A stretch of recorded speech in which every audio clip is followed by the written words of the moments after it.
Hi there, and welcome to Sydney. When it comes to aviation in Australia, Sydney is the golden goose, and for good reason. The amount of competition on routes from Australia to Europe is intense, but most of that competition began nearly 100 years ago, when the original Kangaroo Route or Kangaroo service began. I didn't know this at the time of my flight, but today's video is a bit of a double tribute. Of course, we'll be talking about Sydney and how it contributed to the aviation market in Australia, but it's also a tribute to today's airline, Rex, which just a few weeks ago went into administration. Bankruptcy, more or less. A bitter pill to swallow considering how pleasant the experience was. This video is the second part of an extended series, the Routes and Hubs series, where I'm flying one of the original Kangaroo routes from Brisbane to London with around 30 stops along the way. If you haven't seen my intro video to the series, I'd highly suggest checking that out. Right now, we're at Terminal 2, where Rex had one of its largest operations. The airport is an easy 25-minute drive from the central business district, or 30 minutes by train. So, if you're new here, I'm Kevin, the Flip-Flop Traveler. If I want you to know one thing, it's that the opinions in my videos are honest and only my own. If you'd like to know more about what, how, and why I do what I do, scan the QR code to read more. Have a look around the channel, there are hundreds of flights and hotel reviews to watch. This trip to Adelaide starts right now. Rex Airlines, short for Regional Express, was founded in 2002 in response to a gap left from the fallout of Ansett Australia's collapse 2 years prior. In fact, part of the consortium that created Rex was made up of former Ansett employees. From the beginning until COVID, their operations were limited to turboprop services, mostly Saab 340s, to and from small regional airports. With the demise of Tiger Air Australia on the horizon, Rex saw an opening in the market in 2001 and acquired 6, eventually 10, 737s to begin their first ever jet operations. In the end, this was perhaps not the wisest business decision, as the airline collapsed on July 30th of this year. Their jet operations ceased immediately, but at the time of writing, they are currently flying some turboprop services, subsidized in part by the Queensland government, on essential air routes. Their jet operations largely centered around Sydney Kingsford Smith Airport, where we are now. This is one of the oldest airports on Earth in continuous use. In 1919, Nigel Love established an airfield on this site, the airfield officially opening the year after. He was a World War I pilot who was planning to open an aircraft manufacturing facility.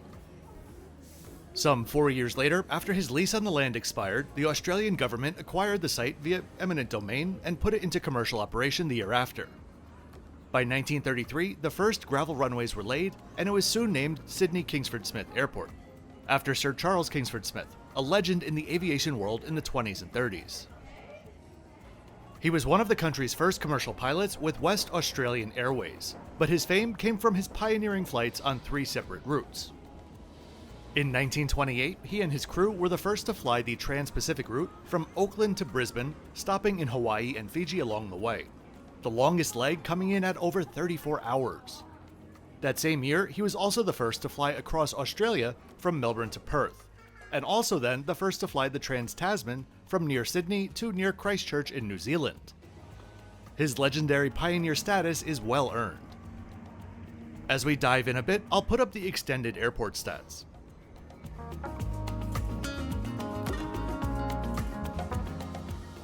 As for Qantas' role in the history books, theirs began in the form of Qantas Empire Airways on their joint Empire service with the UK's Imperial Airways.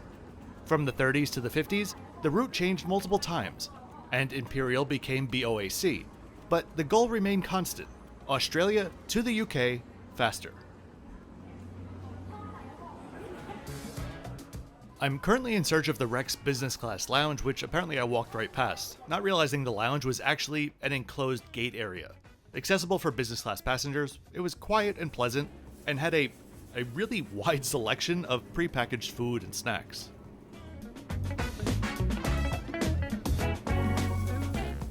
Due to the many hops along the way, Qantas coined it the Kangaroo service and began painting the Kangaroo logo on their aircraft, which would later of course become their actual logo. Eventually, the Kangaroo service had 2 very different options with the addition of the Super Constellation fleet. These are the aircraft which were lovingly referred to as Connie, similar to the one that you saw in my TWA hotel video at JFK Airport in New York. You could fly by the flying boat on a leisurely trip to London, aka 10.5 days long, or you could fly Connie on the Trans-Pacific route via the US. For my purposes, I'd be following the original route, which relied on Darwin, Singapore, Kolkata, Karachi, and Cairo for much of its existence. The dawn of the jet age and Sydney Airport's expansion is when things began to change a lot, making the trip easier and, in theory at least, more accessible to other airlines to attempt the service. As a contrast, searching for a flight from Sydney to London these days will give you a choice of over 20 different airlines on one-stop itineraries through nearly as many hubs, many of which we'll be exploring in this series. Qantas, of course, though, is trying to change all of this with their Project Sunrise, which will see non-stop flights between Sydney and New York and London by the end of the decade on specially equipped A350-1000s. Project Sunrise, a nod to the double Sunrise route, also part of the Kangaroos, which began in Perth and transited through Colombo before connecting on to London.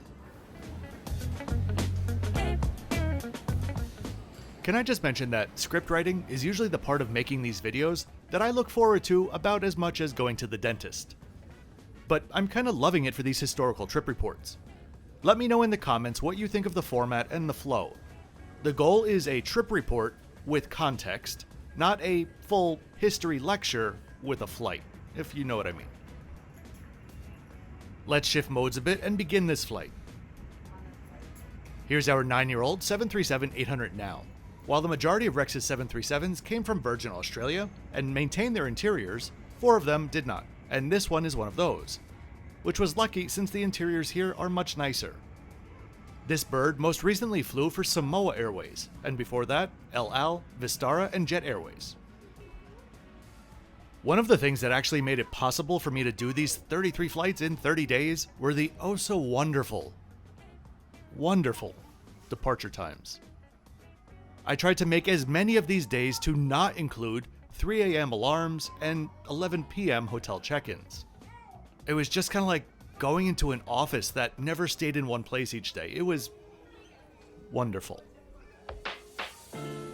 Boarding began right on time. Let's take a look at the trip stats as we head down the jet bridge.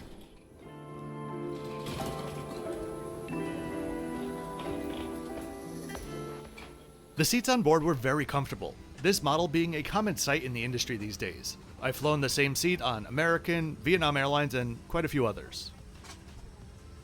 In today's cabin, there are just 2 rows for a total of 8 seats. One reason I always like these seats in particular is that both armrests lift up and are empty underneath, giving more wiggle room. On the inside, there's a storage space, along with a universal outlet and charging port. It was on autoplay. I was multitasking. I was feeding my baby kangaroo. These are all real reasons, sorta, why I often forget to click the like button on videos that I actually did appreciate existing. So anytime a video creator asks me to click the like button and subscribe, I do it in that moment just so I don't forget. Grassroots support is what keeps channels going, much more so than any algorithm ever could. So if you enjoyed this video today, be sure to click all of the buttons but only the good ones. My Patreon is also linked in the description below. Thanks very much in advance. The best part about these seats on Rex though are the dance parties. Yes, you heard me right, the dance parties, because that's what you'll be thinking of doing with this insane amount of legroom. On a 2x2 standard narrow body setup, I've honestly never seen so much legroom. I think it's the first time ever that I could actually easily access the aisle, even with my neighbor in her seat. Literally couldn't touch the seat in front of me without leaning all the way forward. Having just read that this plane used to fly for El Al, it makes me wonder if that's somehow related to this. El Al has additional bulkheads on their 737s, the front galley space and restroom being blocked off from passengers entirely. So I wonder if, when retrofitting this without the barrier, if it was somehow easier to give business class rows extra legroom rather than shift the entire economy cabin. No idea. Either way, love it. Okay, manual safety demo was performed, and then we push back on this beautiful day for flying. One other thing I loved is something that I can't even remember the last time that I saw. The flight attendant who was taking care of us in business class knew 2 passengers who were flying. 2 separate passengers. And it wasn't like a loyal customer on Qantas. "Hi, Mr. Flip-Flop, welcome back. Do you want an extra bottle of water?" It was clear they had simply flown together on what seemed like a weekly basis for years. Watching those interactions makes their decline an even more bitter pill to swallow, but also perhaps shows there's not much room for that left in today's cutthroat industry. After Bonza and then Rex's collapse within 3 months of each other, Qantas' new CEO, Vanessa Hudson, even noting that she doesn't think there's enough room for more than 3 airlines in Australia, which is rich coming from a company that owns 2 of those airlines. Side note, if you're not the biggest fan of Qantas, you're going to love my next trip report. The Spool Up, Takeoff, and Airport stats are coming up next.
This will forever be one of my favorite cities in the world to fly in and out of. While there was no IFE or Wi-Fi on this flight today, or tablet holder, the seatback does make it kinda easy to position your iPad if you have it in a case. Okay, let's get into this oddly late breakfast service, considering we had an 11:45 departure time. On offer was an absolute cornucopia of paper packaging. Everything that they used for service was disposable, including the tray. I've never seen so much packaging and disposable wares on a flight before. Guess it doesn't really matter now, but curious why they went in this direction. A few hours later, after I got everything unwrapped, I was quite pleased with what I saw. I suppose we could be in brunch territory here. We had a vegetable frittata served with bacon and not really roasted tomatoes. This came with a nice whole wheat roll and a really good berry coffee cake and chocolate truffle. The frittata was fantastic, and as I've said many times before, I think frittatas are the smartest way for airlines to serve eggs. They are nearly impossible to screw up. Then there was the bacon. I'm generally not a fan of back bacon, mostly because its wiggly pale self is not actually bacon. But today, I was very wrong. Extremely savory and flavorful. You could almost convince me that this pork product was worthy of the bacon name. Service throughout was spot on, and I mean spot on. Normally I'd say, oh, they passed through X amount of times, etc. But on this flight, he was just there as your cup emptied. At one point I even looked up to see if there was a camera.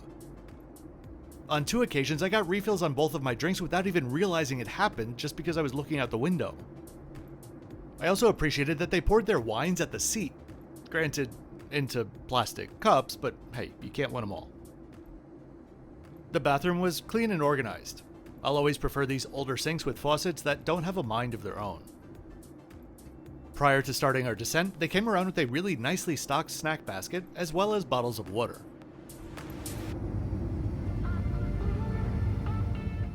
As we were in our approach to Adelaide, the landscapes were changing and the captain at some point came on the PA and did the landing announcement, and caught himself as he said thank you for flying Cathay Pacific. So I hope maybe he can make his way back to Cathay following the collapse.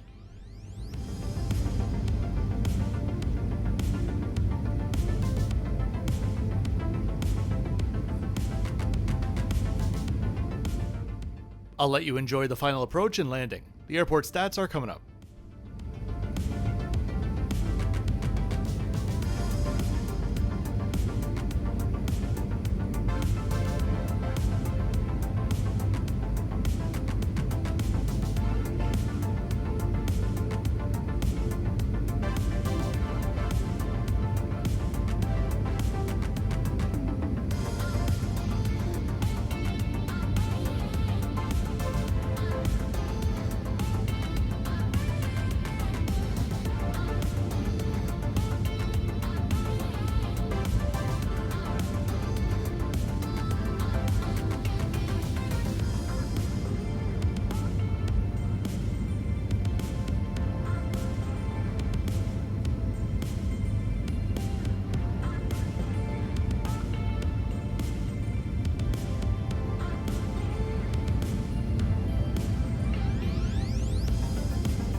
And that is that.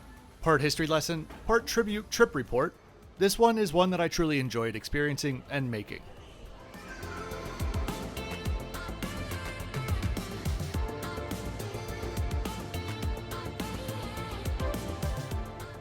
I really do hope that you enjoyed this video today as we begin our long journey to London.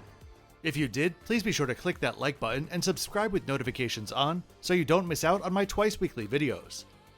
I'll see you next time for part 2 of Why Does Qantas Hate Its Customers So Much as I fly up to Darwin, Australia's original international hub. Oh, and as always, thanks for watching until the end.